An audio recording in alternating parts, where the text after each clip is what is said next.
Godwin John ministries வழங்கும் தினம் ஒரு சத்திய வார்த்தை. இந்த ஆடியோ நிகழ்ச்சிக்கு உங்களை அன்புடன் வரவேற்கிறேன்.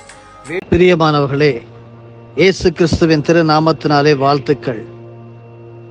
இந்த நாளுக்குரிய தியானத்தின் தலைப்பு, இந்த குழந்தை என்னவாக போகிறது? What this child is going to be.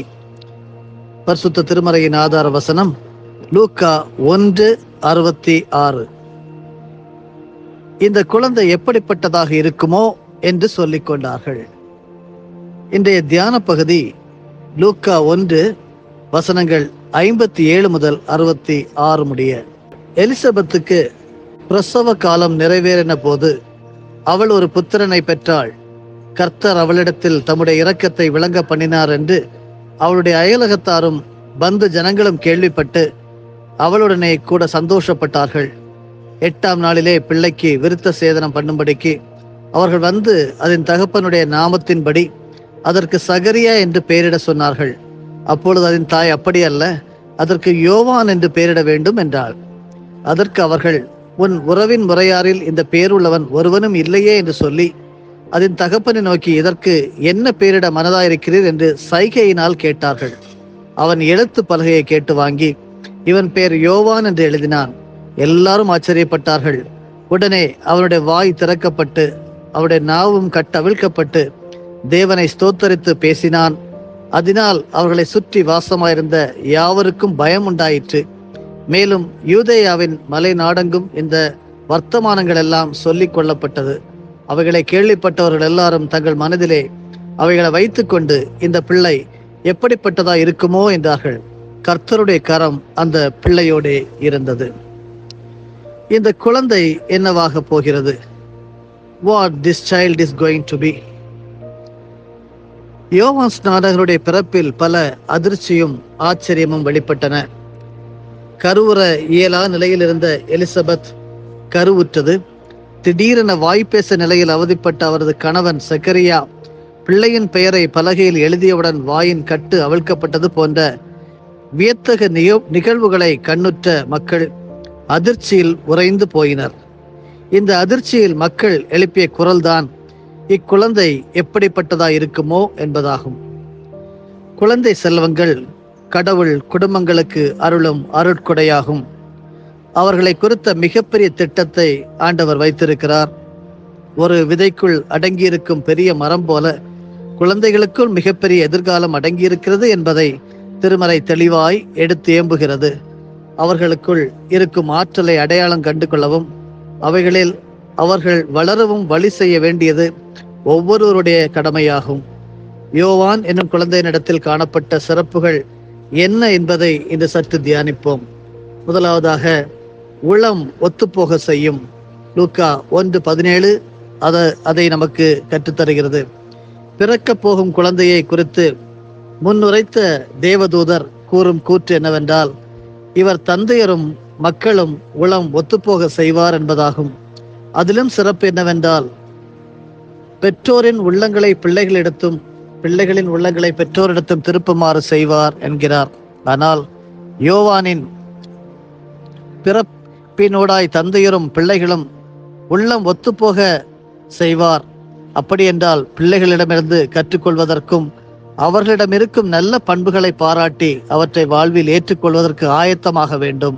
அவற்றை வாழ்வில் ஏற்றுக்கொள்வதற்கு ஆயத்தமாக யோவானின் பிறப்பை குறித்து முன்னுரைக்கப்பட்ட போது, இது நடைபெறும் என எனக்கு எப்படி தெரியும் என சக்கரியா கேட்டவுடன் சக்கரியா பேச்சற்றவராய் மாறிவிட்டார். லூக்கா 1:18 முதல் 20 வரை நமக்கு கற்றுத்தருகிறது. ஆனால் பிள்ளைக்கு பெயரிடும் நேரத்தில் குடும்பத்தவர் பலர் பெயர்களை கூறிய போதும் எலிசபெத்து தனது கணவரின் மனதிலிருந்த யோவான் என்ற பெயரை முன்கூட்டியே அறிவித்தார். இதனால் யோவானின் தந்தைக்கும் தாய்க்கும் இடையே ஏற்படும் உளமொத்த அனுபவம் சிறப்பானதாகும். இரண்டாவதாக, உலகோரை உன்னதரிடம் திருப்பும். 1780ஆம் ஆண்டு ராபர்ட் ரைஸ் என்னும் இறை அடியவரால் இங்கிலாந்தில் தொடங்கப்பட்ட ஓய்வு நாள் பள்ளியின் நோக்கம் பிள்ளைகளை கிறிஸ்துவுக்கு நேராக நடத்துதல், lead the children to Christ என்பதாகும். சேற்றில் விளையாடி கொண்டிருந்த பிள்ளைகள் சேற்றை ஒருவர் மேல் ஒருவர் வீசி எறிந்து கொண்டிருந்த வேளை ராபர்ட் ரைக்ஸின் மீது சேறுபட்டது. அமைதியாக சென்ற அந்த இறையடியவர், ஒருவன் குற்றவாளி ஆவதற்கு முன் சிறு பிள்ளையா இருக்கும் போதே அவனுக்கு நல்வழி காட்டுவது சிறப்பு என சிந்திக்கலானார்.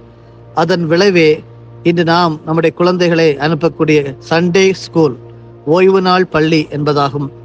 உன்னதரின் பாதையில் சிறுவர்களை நடத்த விளைந்தார். இங்கிலாந்தில் தொடங்கப்பட்ட இந்த இயக்கம் இன்று அகில உலகம் முழுவதும் வியாபித்திருக்கிறது. சிறுவர்களை மையமாக கொண்டு தொடங்கப்பட்ட இந்த ஓய்வு நாள் பள்ளி பெற்றோர், ஆசிரியர், பெரியோர் என அனைவரையும் உள்ளடக்கி கிறிஸ்துவுக்கு நேராக வழி நடத்துகிறது.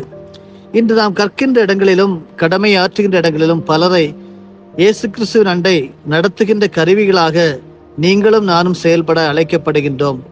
இன்றைய சூழலில் கிறிஸ்துவண்டை அனைவரையும் வழிநடத்த வாழும் சாட்சிகளாக வாழ வேண்டும். அருமையானவர்களே, வார்த்தையால் கிறிஸ்துவண்டை நடத்துவதை விட வாழ்வினூடாய் கிறிஸ்துவுக்கு நேராய் நடத்துவதே சிறப்பானதாகும். இதனை தான் அப்போஸ்தலனாகிய பவுல் தீமோத்தேயுக்கு கூறும்போது, பேச்சு, நடத்தை, அன்பு, நம்பிக்கை, தூய்மை ஆகியவற்றில் நீ விசுவாசிகளுக்கு முன் மாதிரியாய் விளங்கு என்று 1 தீமோத்தேயு 4:12 கூறுகிறார். பக்தர் ஒருவர் தமது பாடல் வரிகளில் இயேசுவை வாழ்க்கையில் காட்டுங்களே, பேச்சில் அல்ல செயலில் நல்ல இயேசு வாழ்வோராய் காட்டுங்களே என்று குறிப்பிடுகின்றார். மூன்றாவதாக உன்னதரின் ஆற்றலை வெளிப்படுத்தும். லூக்கா 1:17 யோவான் எனும் குழந்தை எலியாவின் உள்ள பாங்கையும் வல்லமையும் உடையவராய் அவருக்கு முன் செல்வார் என்று தீர்க்கதரிசி முன்னுரைக்கிறார். தீர்க்கதரிசி எலியாவின் ஆற்றல் குறித்த செய்திகளை திருமறை தெளிவாக எடுத்து இயம்புகிறது. தனி ஒருவராய் நின்று யாவே தான் வாழும் கடவுள் என்று நிரூபித்தார். நாபோத் என்ற குடியானவரை அநியாயமாய் கொன்று போட்ட ஆகாப் அரசரிடம் மிக தெளிவாய் அறிவித்தார். இஸ்ரேலரிடையே கலகம் மூட்டுகிறவன் நான் அல்ல, நீயும் உன் தந்தையும் வீட்டார்தான். இத்தகைய ஆற்றலை தம் மகத்தே யோவானும் கொண்டிருப்பார் என முன் அறிவிக்கப்பட்டுள்ளது. இதற்கேற்றாற் போல் தம்மிடம் திருமுழுக்கு பெற வருவோரின் பாவங்களை சுட்டிக்காட்டி மனம் மாறுங்கள் என்று அழைப்பு விடுத்தார்.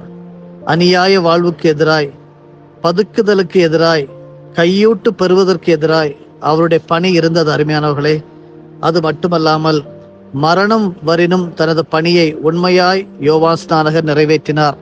அரசரிடம் இருந்த தவறான உறவை, அநீதியான வாழ்வை கண்டித்ததால் அவர் கொலை செய்யப்பட்டார். மத்தேயு 14 முதல் 12 வசனங்களையும் வாசித்து பார்த்தீர்களானால் அது நமக்கு தெளிவாக நமக்கு எடுத்து உரைக்கிறது. வாழ்வு என்பது இறைவனால் தரப்பட்டிருக்கும் அற்புதமான ஒரு அனுபவம். அதை இறைவனே தந்திருக்கிறார் என்பதாலேயே திருப்பாடகர் சங்கீதங்களிலே என் வாழ்வின் ஒவ்வொரு கட்டமும் உம்மது கரத்தில் உள்ளது என்று குறிப்பிடுகிறார். சங்கீதம் 31:15. ஒவ்வொருவருடைய வாழ்வுக்கும் ஒரு நோக்கம் உண்டு என்பதை மறந்து போகக்கூடாது. இதை கேட்டுக்கொண்டிருக்கிற உங்களுக்கும் ஒரு நோக்கம் உண்டு. ஆண்டவர் உங்களை இந்த உலகத்தில் படைத்திருப்பார். ஆனால் நிச்சயமாக இறை நோக்கம் விடும் அவர் நிரூபிக்கும் வரை உங்களை கைவிட மாட்டார். இறை ஆற்றலை பெற்று நீதியை வெளிப்படுத்தி ஆண்டவரின் திருவிருப்பை நிறைவேற்றி வாழ வேண்டும். இறை ஆற்றலை தன்னகத்தை கொண்டு வாழும் பிள்ளைகள் ஒரு தேர்வை எதிர்கொள்ள துணிவற்று தவறான முடிவை எடுப்பதும், தொடர்பு சாதனங்களில் மூழ்கி ஆக்கப்பூர்வமான செயல்களை புறக்கணிப்பதும், கட்டுப்பாடற்ற வாழ்வு வாழ எண்ணுவதும், சுய புத்தியில் சாய்ந்து இறைவனை சாராது வாழ்வதும் மிகவும் அபத்தமான செயல்களாகும். என்று கடவுள் விரும்பும் பாத்திரங்களை வரையப்பட சில கடினமான பயிற்சிகள் கட்டாயமாகும்.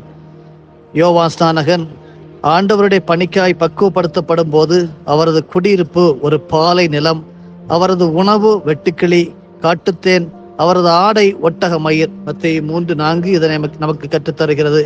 இத்தகைய சூழ்நிலை எதிர்கொள்ளும் போது இறைவனுடைய ஆசீர்வாதத்தை பெற்று முன்னேற வேண்டுமே ஒழிய முடங்கி போய்விடக்கூடாது. அருமையானவர்களே, எனவே உன்னதரின் ஆற்றலை பெற்றவர்களாய் வாழ்வோமாக.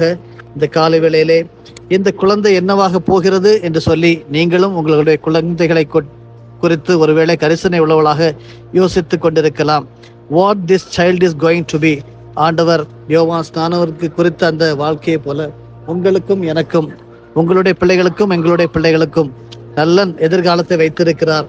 அவர்கள் உளம் ஒத்துப்போக செய்யும் பிள்ளைகளாக, உலகத்தாரிடம் உலகத்தோரை உன்னதரிடம் திருப்பும் பிள்ளைகளாக, உன்னதரின் ஆற்றலை வெளிப்படுத்தும் பிள்ளைகளாக வளர அழைக்கப்படுகிறோம். கர்த்தர் உங்கள் ஒவ்வொருவரையும் ஆசீர்வதிப்பாராக. ஜெபிப்போம். நல்ல ஆண்டவரே, எங்களுடைய பிள்ளைகளை உம்முடைய கரங்களை தந்து செபிக்கிறோம். யோவான் ஸ்நானகனை போல ஆண்டவரே, எங்களுடைய பிள்ளைகள் நல்ல ஒரு தீர்க்கதரிசியாக, கர்த்தருக்கு பயப்படுகிறவராக, உளம் ஒத்துப்போக செய்யும் உம்முடைய உள்ளத்தை எங்களுடைய பிள்ளைகள் பிரதிபலிக்கத்தக்க கூடிய பிள்ளைகளாக, உலகத்தாரை உங்களிடம் திருப்பும் பிள்ளைகளாக, உன்னதரின் ஆற்றலை வெளிப்படுத்தும் பிள்ளைகளாக எங்கள் பிள்ளைகளும் வளர உதவி செய்வீராக. பிள்ளைகள் வளர்ந்து வரும்போது உம்முடைய பாக்கியம் பெற்று உம்முடைய அருளை பெற்று வளர உதவி செய்வீராக. எல்லா புத்திக்கும் மேலான தேவ சமாதானம் எங்கள் பிள்ளைகளுடைய இருதயங்களையும் சிந்தைகளையும் காத்துக்கொள்ள கிடவு. எங்களையும் அர்ப்பணித்து ஜெபிக்கிறோம். மன மகிழ்ச்சியின் நாளாக, வெற்றியின் நாளாக, ஆசீர்வாதத்தின் நாளாக அறிவிக்கிறோம். இந்த குழந்தை எப்படிப்பட்ட குழந்தையாக வளரும், என்னவாக போகிறதோ என்று எந்த சந்தேகமும் இல்லாமல் கர்த்தர் எங்கள் பிள்ளைகளை நல்லபடியாக வளர்த்து தருவீர். ஆசீர்வாதமான குழந்தைகளாக, உமக்கு பிரியமான வாழ்க்கை, உலகத்திற்கு ஆசீர்வாதமான வாழ்க்கை எங்கள் பிள்ளைகள் இருக்கும் என்று சொல்லி நம்புகிறோம், விசுவாசிக்கிறோம். இயேசு கிறிஸ்துவின் மூலமா ஜெபிக்கிறோம் நல்ல பிதாவே. ஆமேன், ஆமேன், ஆமேன். என் ஆத்துமாவே கர்த்தரை ஸ்தோத்தரி, என் முழு உள்ளமே அவருடைய பரிசுத்த நாமத்தை ஸ்தோத்தரி. என் ஆத்துமாவே கர்த்தரை ஸ்தோத்தரி, கர்த்தர் செய்த சகல உபகாரங்களையும் மறவாதே. ஆமேன்.